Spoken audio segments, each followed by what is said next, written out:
અને રોડ રસ્તાને લઈને જે સમસ્યા છે રાજકોટ શહેરવાસીઓને, એને લઈને કોંગ્રેસ આખી હાથ જોડો ધારણા ઉપર દેવાનું પ્રયાસ કર્યું છે, જેમાં પોલીસ અટકાયત અમને કરવામાં આવી છે. મારે 3 નંબર વોર્ડના ઓપરેટરોને કહેવાનું છે કે તમારી ગ્રાન્ટ જે પાસ થાય છે અને જે તમારી ગ્રાન્ટમાંથી જે આ રોડ રસ્તાના જે ગ્રાન્ટ તમારે નીકળી છે એના તમે બિલ આપો,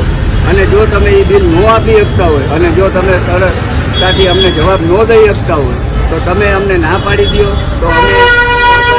વાત કરીને અમે જાહેર જનતા આગળથી ફાળો ઉઘરાવીને અમે અમારી રીતે આ રોડ રસ્તાની સમસ્યા પોતે હલ કરી આપશું.